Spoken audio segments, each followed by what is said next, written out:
Hello दोस्तों, कैसे हैं आप? आशा है खुश होंगे, मस्त होंगे। दोस्तों, आज हम आपके लिए कुछ ऐसी जानकारी लेके आए हैं जिससे आपको ये पता चलेगा कि भारत देश कितना संपन्न देश था, लेकिन कुछ राजा रानियों के अय्याशियों और गलतियों के कारण हमारा देश सोने की चिड़िया ना रह सका। यहाँ के कुछ राजा रानी काफी शौकीन थे और लाखों पैसे खर्च करते थे अपने अय्याशियों पर।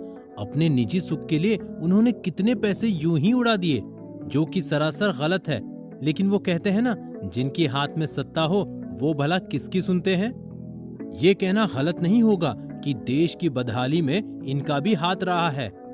तो चलिए दोस्तों, जानते हैं ऐसे ही कुछ अय्याश राजा रानियों के बारे में। तो अय्याश राजाओं के लिस्ट में पहला नाम आता है पटियाला के महाराज भूपेंद्र सिंह का, जिन्होंने करीब 38 साल तक पटियाला पर राज किया और अपनी पूरी लाइफ अपने अय्याशियों पर काफी खर्च किए।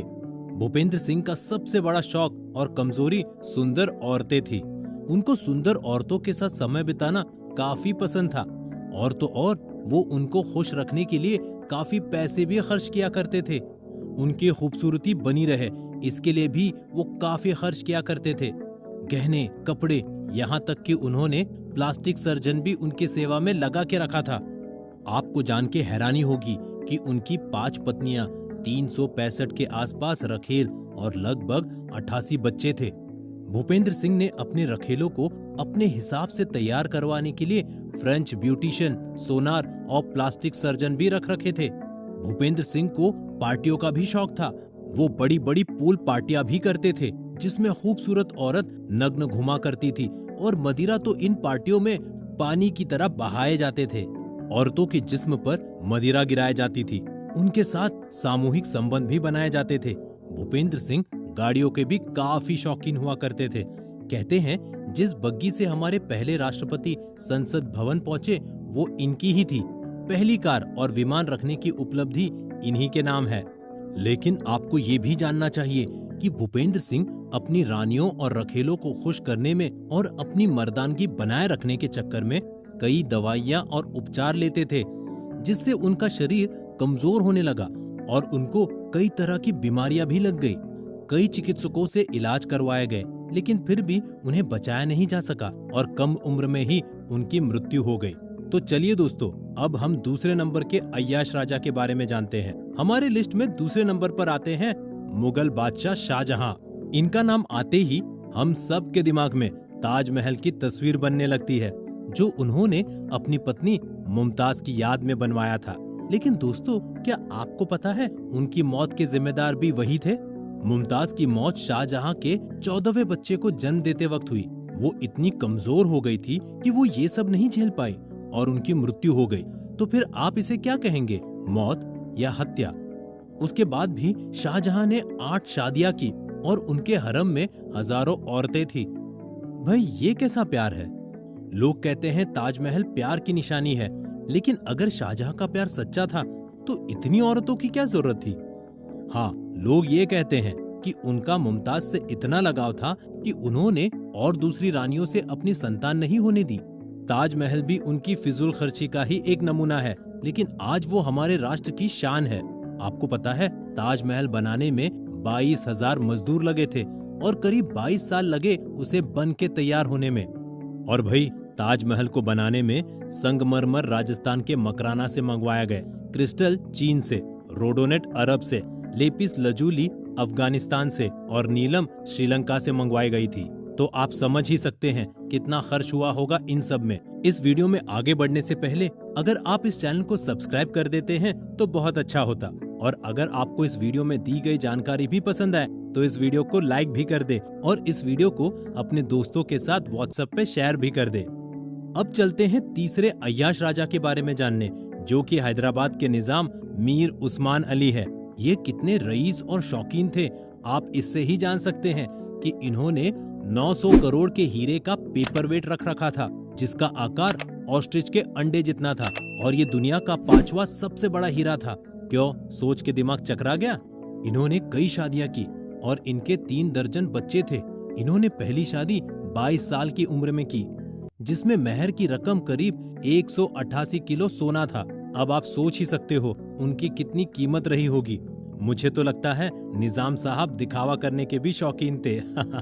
इनके पास करीब 14,718 कर्मचारी और 3,000 अरबी बॉडीगार्ड्स थे। भाई अब इतना शो ऑफ करोगे तो बॉडीगार्ड्स तो लगेगा ही ना। केवल झूमर को साफ करने के लिए इन्होंने 38 नौकर लगा रखे थे। निजाम जी को शायरी का भी काफी शौक था। ये सब के साथ निजाम नेक दिल इंसान भी थे, तभी तो इनकी अंतिम यात्रा में करीब 10,000 लोग शामिल हुए थे। चौथे नंबर पर आती है महारानी गायत्री देवी। ये जयपुर की महारानी थी। इनका जन्म 3 मई 1919 में लंदन में हुआ था।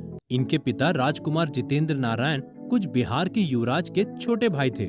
महारानी को घुड़सवार का काफी शौक था, साथ ही साथ ये शिकार करने के भी शौकीन थी।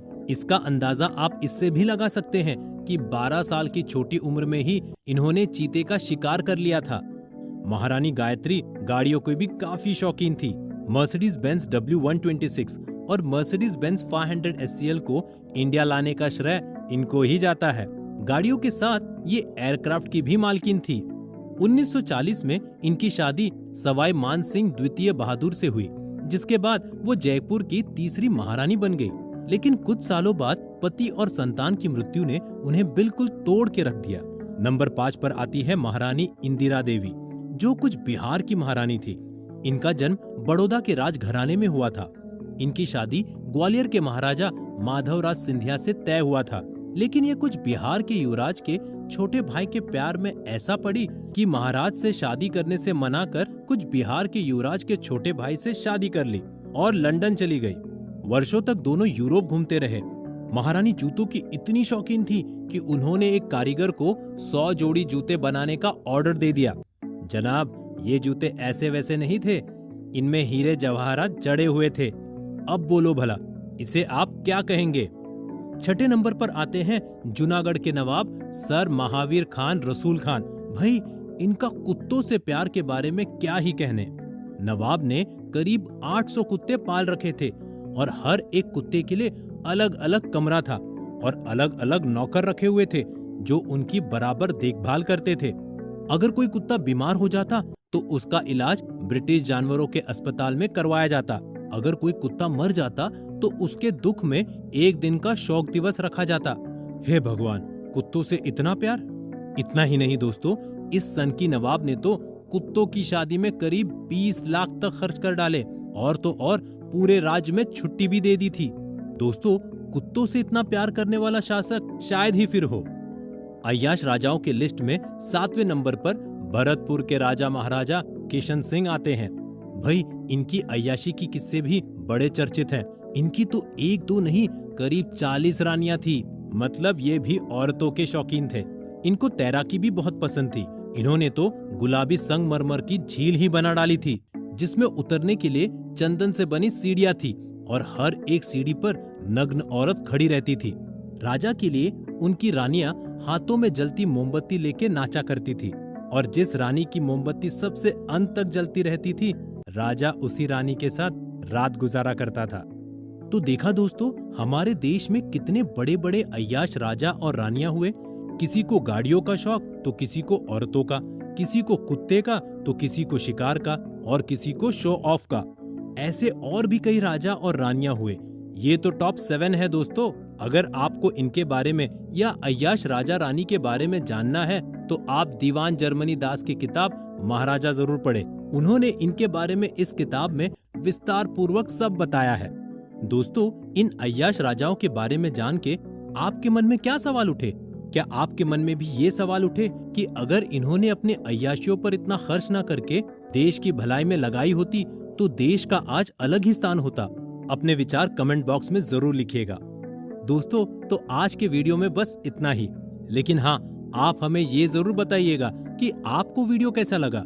अगर अच्छा लगा तो फटाफट लाइक कर दीजिए और हमारे चैनल को सब्सक्राइब कर दीजिए, जहां पर हम आपके लिए कुछ न कुछ नया नॉलेज लेकर आते ही रहते हैं। और ये भी बताइए हमारा नेक्स्ट वीडियो कौन से टॉपिक पर हो।